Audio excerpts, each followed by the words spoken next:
नमस्कार, आदाब, सत श्री अकाल। दोस्तों, मैं विष्णु कुमार आप सभी दोस्तों का हार्दिक स्वागत करता हूं, हार्दिक अभिनंदन करता हूं भारत के सबसे बड़े online education platform Unacademy wifi Rajasthan premium पर।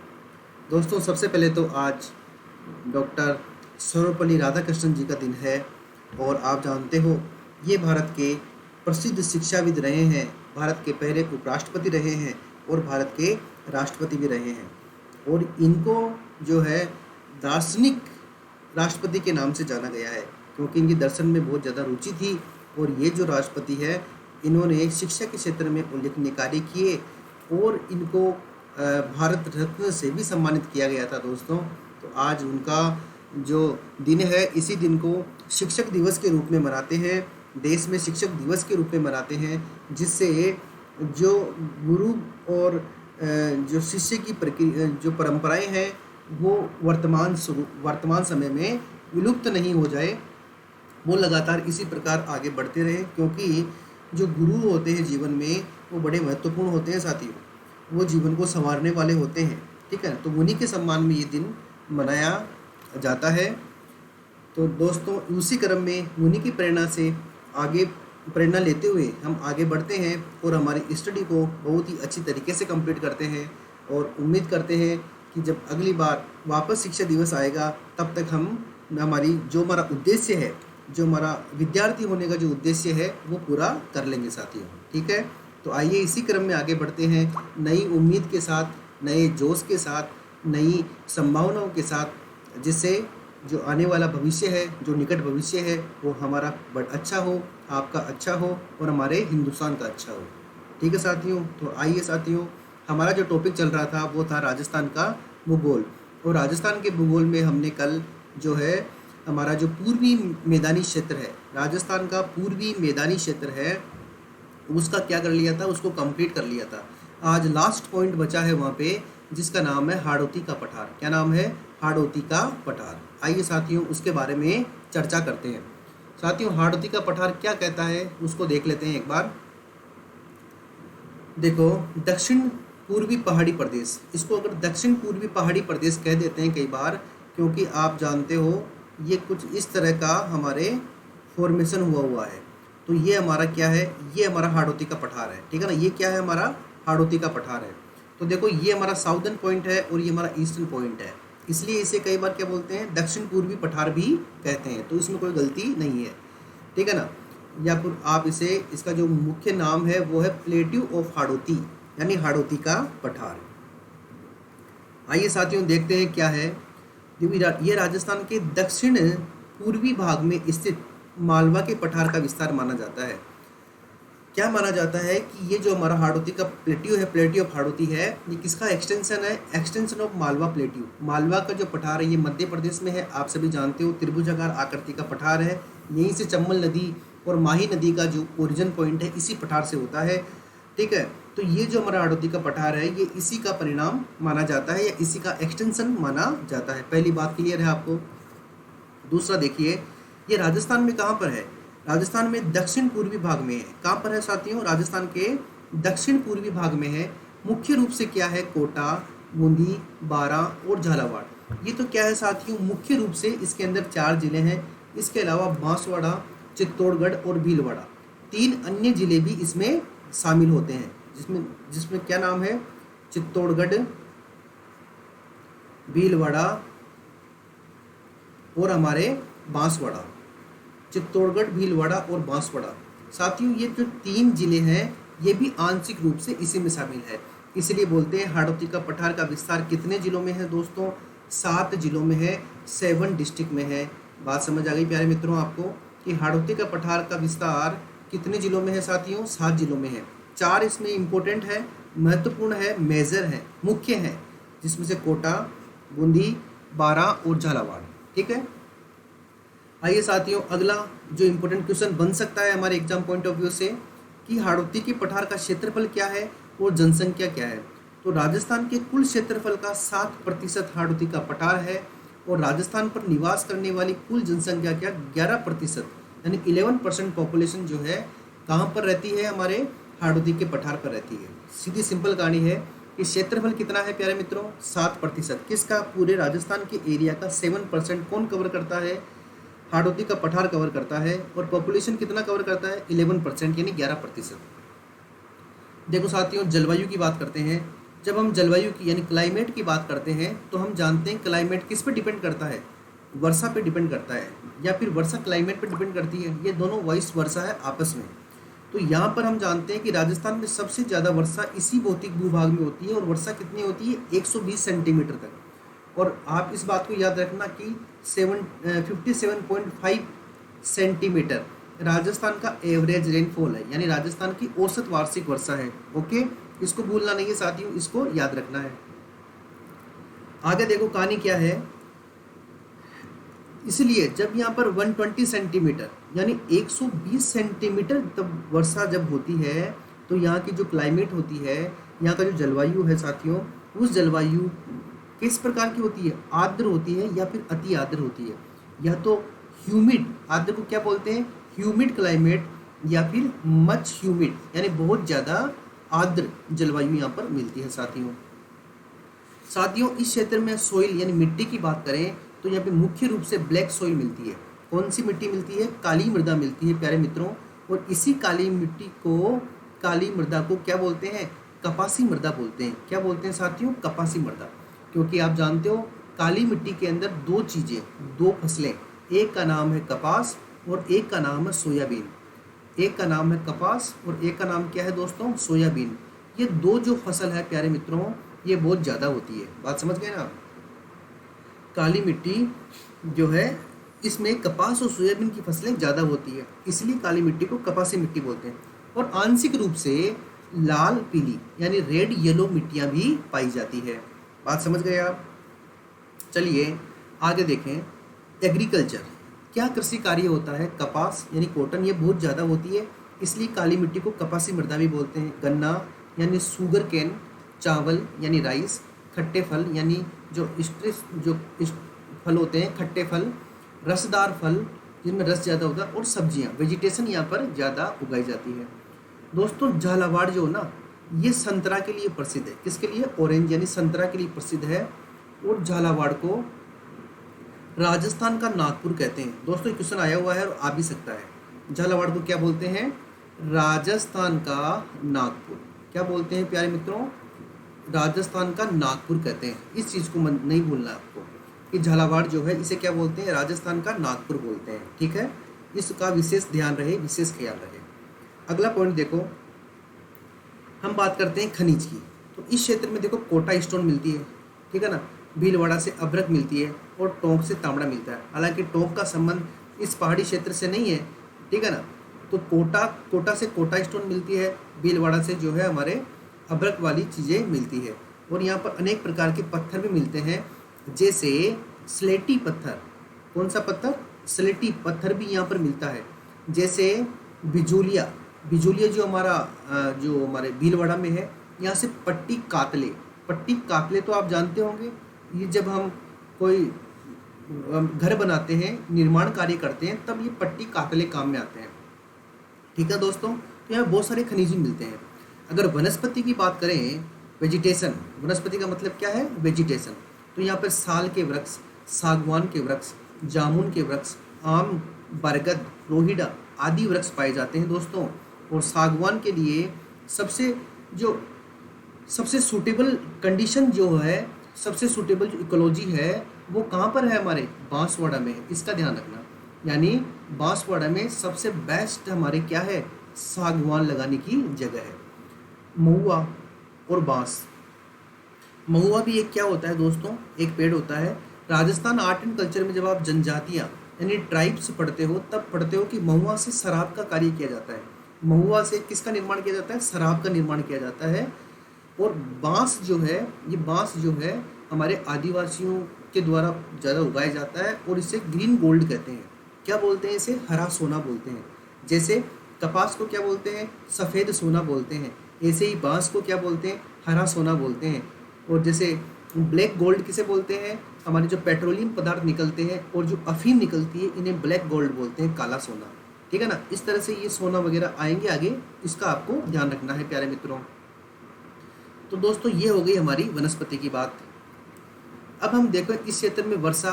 तो दोस्तों जो वर्षा है वो 80 टू 120 सेंटीमीटर रेनफॉल यहाँ पर होती है, 80 से 120 सेंटीमीटर। और इस प्रदेश को हम दो भागों में बांट सकते हैं, can be divide between the two parts. तो दो भाग क्या है देखो, एक का नाम है विंध्याचल चट्टानी प्रदेश और एक का नाम है प्लेट्यू ऑफ दक्कन, यानी दक्कन का पठार। विंध्याचल चट्टानी प्रदेश और दक्कन का पठार। अब देखो साथियों, इन दोनों को एक बार हम देख लेते हैं। यहाँ पे हाड़ौती का पठार, इसके दो भाग हैं, एक का नाम है दक्कन का लावा पठार और दूसरे का नाम है विंध्यन कगार। ये दो पठार है साथियों, ये पठार है हाड़ौती, इसके दो भाग हैं, दक्कन लावा पठार और विंध्यन कगार। साथियों जो दक्कन लावा पठार है ये राजस्थान में अगर हम बात करें इसके क्षेत्र की, तो ये मुख्य रूप से हमारे प्रतापगढ़ और अगर दूसरा हम जिले की बात करें तो झालावाड़, इन क्षेत्रों में फैला हुआ है।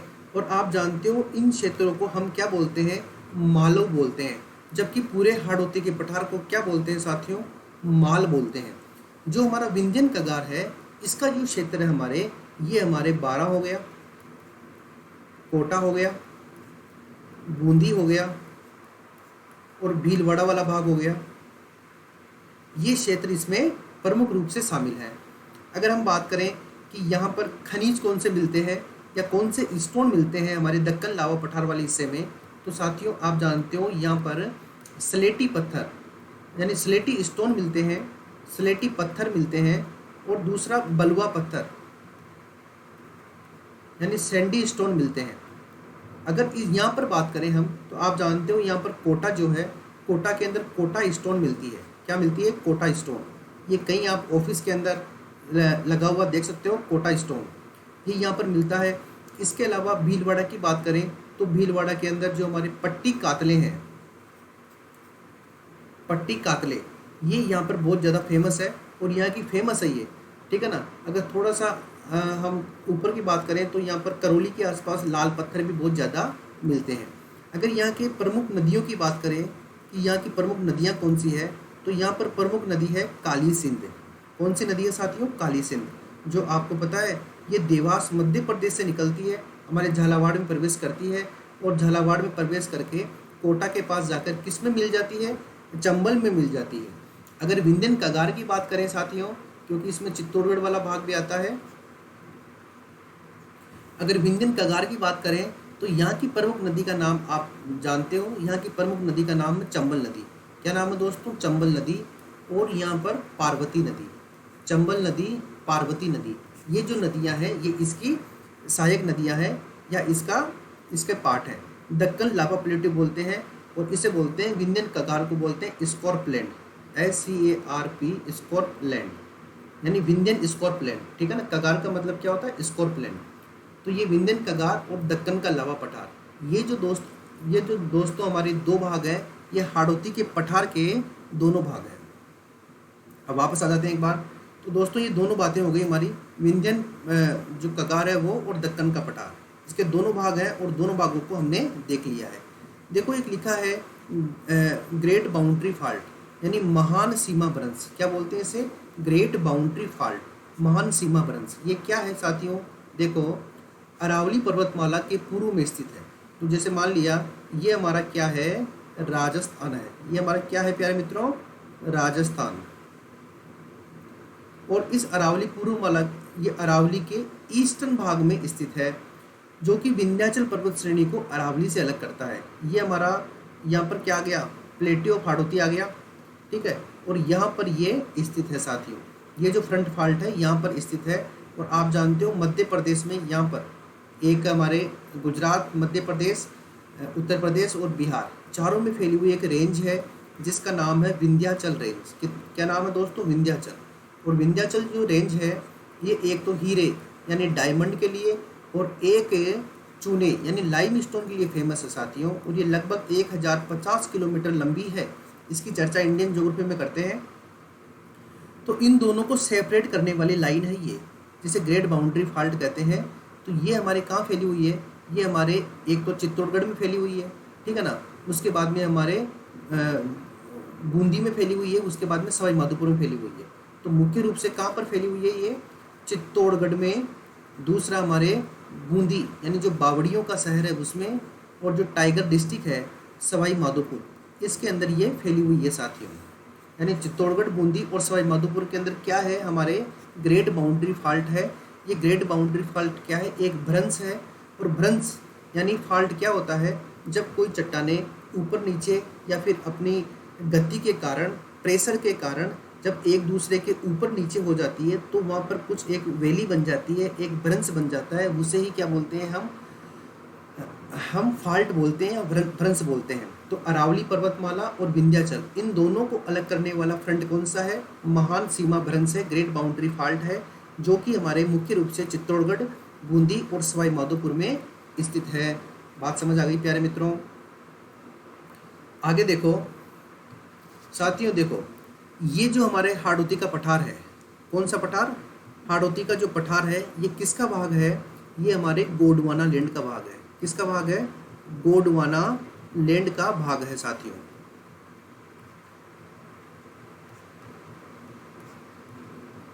दूसरी बात है, जो हाड़ौती का पठार है ये राजस्थान में सर्वाधिक नदियों वाला क्षेत्र है,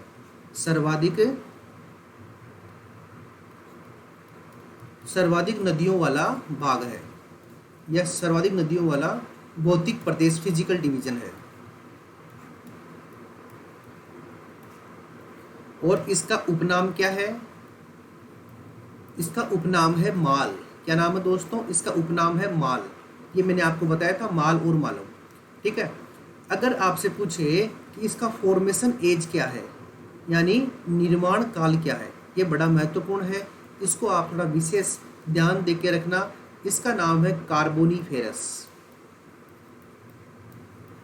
क्या नाम है दोस्तों, कार्बोनीफेरस। जैसे अरावली का फॉर्मेशन एज क्या था, प्री कैम्ब्रियन एज। जैसे हमारे जो प्लेन है उसका फॉर्मेशन एज क्या था, प्लीस्टोसीन। वैसे ही हमारे प्लेट्यू ऑफ हाड़ौती का फॉर्मेशन एज, निर्माण काल क्या है, कार्बोनीफेरस है दोस्तों, कार्बोनीफेरस। और इसका निर्माण किससे हुआ है, इसका निर्माण जो है हमारे बेसाल्ट लावा से हुआ है। किससे हुआ है, बेसाल्ट लावा निर्मित है ये।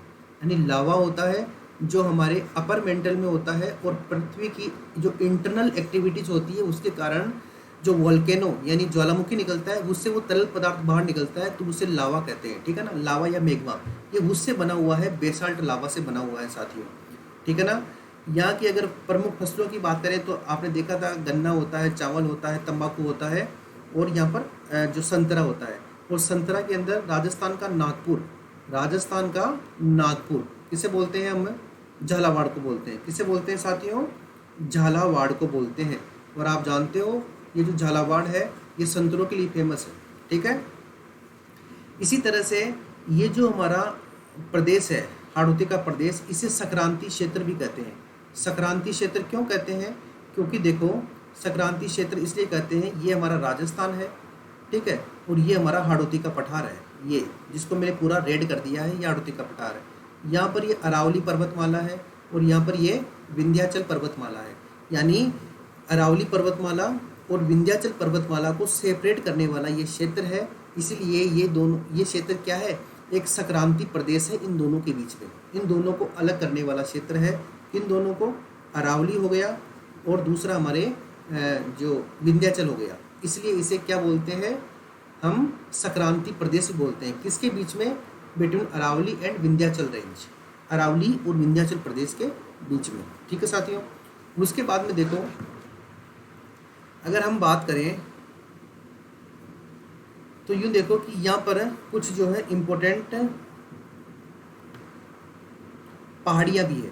जैसे ये हमारा क्या है, पूरा का पूरा जो है क्षेत्र है, और ये बारा वाला हिस्सा है, ये कोटा वाला हिस्सा है, ये हमारे जो है झालावाड़ वाला हिस्सा है, और ये हमारे बूंदी वाला हिस्सा है। दोस्तों ध्यान से समझना, यहाँ से क्वेश्चन आने की पूरी संभावना ही रहती है। बारा के अंदर एक पठार है, इस पठार को बोलते हैं साहेबाद का पठार। क्या बोलते हैं दोस्तों? साहेबाद का पठार। झालावाड़ में दो पठार है छोटे छोटे, एक का नाम है डग पठार और एक का नाम है हमारे गंगधर पठार। यानी कोई आपसे पूछे कि डग और गंगधर का पठार कहाँ पर है, तो आप बताना कि ये झालावाड़ में है।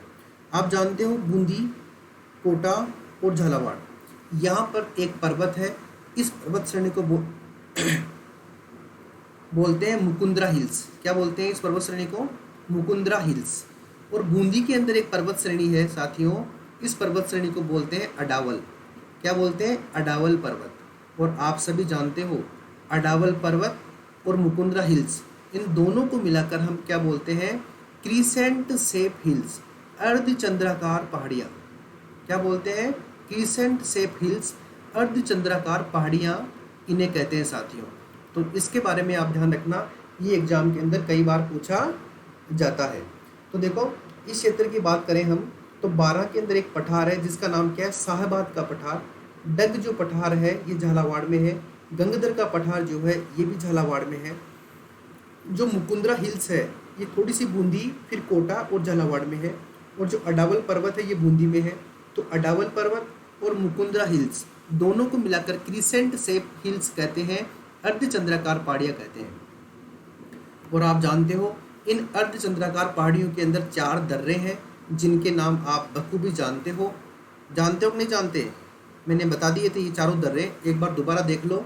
इन चारों दर्रों के नाम ये एग्जाम में पूछे जा सकते हैं भाई दोस्तों। एक का नाम है लाखेरी का दर्रा। क्या नाम है? लाखेरी पास। दूसरा नाम है दोस्तों चेतावास पास, चेतावास। तीसरा नाम है दोस्तों खटखट दर्रा, खटखट पास। और नंबर जो 4 है साथियों उसका नाम है रामगढ़ पास। क्या नाम है? रामगढ़ पास। ये जो खटखट दर्रा है इसकी एक खास बात है, यहाँ से मेज नदी फ्लो होती है। कौन सी नदी? मेज नदी का प्रवाह होता है खटखट दर्रे से, इसका विशेष ध्यान रहे। और जो लाखेरी का दर्रा है साथियों, ये लाखेरी का दर्रा जो है हमारे बूंदी और सवाई माधोपुर को जोड़ता है। किसको? बूंदी और सवाई माधोपुर को जोड़ता है। बाकी चेतावास, खटखट और रामगढ़ जो है ये कोटा और बूंदी के बीच में है। किसके बीच में है? कोटा और बूंदी के बीच में है। तो लाखेरी का दर्रा,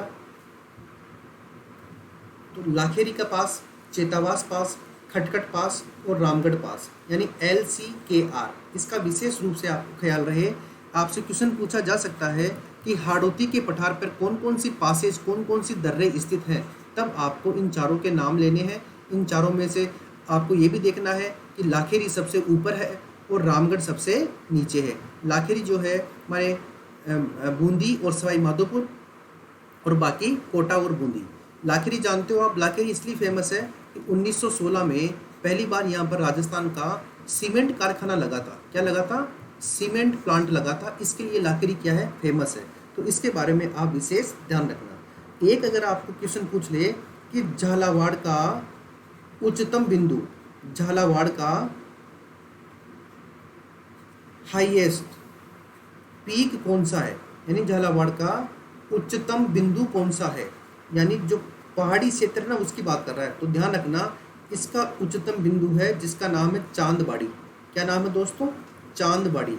और चांदबाड़ी हमारे कहाँ पर है? झालावाड़ में है। और इसकी ऊंचाई जो है 517 मीटर है। कितनी है? 517 मीटर। तो दोस्तों समझ आया आपको? ये कुछ बेसिक बात थी जो आपको है बताना ज़रूरी था, और ये एग्ज़ाम पॉइंट ऑफ व्यू से थोड़ी बड़ी महत्वपूर्ण है। दोबारा देख लेते हैं एक बार। ये देखो दक्षिण पूर्व में है, 7 जिलों में है, 4 प्रमुख जिले हैं, क्षेत्रफल 7% है, जनसंख्या 11% है, काली मिट्टी पाई जाती है, वर्षा 120 सेंटीमीटर होती है, इसलिए यहाँ पर अति आर्द्र जलवायु मिलती है। यहाँ पर संतरा, गन्ना, कपास ये ज़्यादा होते हैं। इसको 2 भागों में बांटा गया है, दक्कन का लावा पठार, विंध्यन कगार। इन दोनों की खास बातें क्या है ये हमने देख ली है। महान सीमा बरन चित्तौड़गढ़, बूंदी और सवाई माधोपुर में है, जो कि विंध्याचल को अरावली से सेपरेट करता है। ठीक है ना, ये गोंडवाना लैंड का हिस्सा है। सर्वाधिक नदियाँ यहाँ बहती है। ये संक्रांति प्रदेश है अरावली और विंध्याचल के बीच में। इसका उपनाम माल है। इसका निर्माण काल कार्बोनिफेरस है। ठीक है, यहाँ पर साहबाद का पठार है 12 में, डग गंगधर का पठार है झालावाड़ में, और अर्धचंद्राकार की पहाड़ियाँ हैं जो बूंदी, कोटा और झालावाड़ में है। ठीक है, झालावाड़ का हाईएस्ट पीक का नाम चांदबाड़ी है। यहाँ पर 4 दर्रे हैं जिनका नाम है लाखेरी, चेतावास, खटखट और रामगढ़। और ये सभी दर्रे कहाँ पर है? अर्धचंद्राकार पहाड़ियों पर स्थित है। लाखेरी जो है बूंदी और सवाई माधोपुर को जोड़ता है। बाकी चेतावास, खटखट और रामगढ़ जो है ये कोटा और बूंदी के बीच में है। इसमें से खटखट से एक नदी बहती है जिसका नाम है मेज नदी। क्या नाम है? मेज नदी बहती है साथियों। तो ये था साहब आज का लेक्चर। आज का हाड़ौती का पठार आपका कंप्लीट हो गया है। इसके आगे जो हमारा टॉपिक चलेगा वो मैं आपको बता दूंगा। तो राजस्थान की झीलें या प्राकृतिक संसाधन के टॉपिक जो हैं ये अब स्टार्ट करेंगे, जिसमें जल सबसे पहला प्राकृतिक संसाधन होगा, जिसमें हम क्या क्या स्टडी करेंगे। एक तो नदियों की स्टडी करेंगे, एक झीलों की स्टडी करेंगे। झीलों में खारी झीलें और मीठी झीलें। नदियों में बंगाल की खाड़ी में जाने वाली नदियाँ, अरब सागर में जाने वाली नदियाँ और अंतः प्रवाह की नदियाँ, इनकी चर्चा करेंगे साथियों। तो आज के लिए इतना ही। आप अपनी पढ़ाई को आगे बढ़ाते रहिए। पुलिस की भी डेट आ गई है, पुलिस कांस्टेबल एग्जाम की। पटवारी की डेट पहले से ही आई हुई है। आरएस का वैकेंसी आने वाला है। आपके पास समय बिल्कुल नहीं है। अपनी पढ़ाई को लगातार शार्प करते रहिए, आगे बढ़ते रहिए और स्वस्थ रहना, खुश रहना, मस्त रहना दोस्तों। अपना ध्यान रखना। शाम को 5 बजे लाइव राजस्थान ज्योग्राफी के लिए आप वाईफाई 2.0 पे आप सभी का स्वागत है। और इंडियन ज्योग्राफी के लिए लाइव के लिए सुबह 9 बजे अनअकैडमी के लर्निंग ऐप पर आरपीएससी सेक्शन में विष्णु कुमार जांगिड को आप फॉलो कर सकते हैं और कंटिन्यू इंडियन ज्योग्राफी की तैयारी साथ साथ कर सकते हैं। ठीक है दोस्तों, आज के लिए इतना ही। जल्दी ही मिलते हैं परसों। जय हिंद, जय भारत।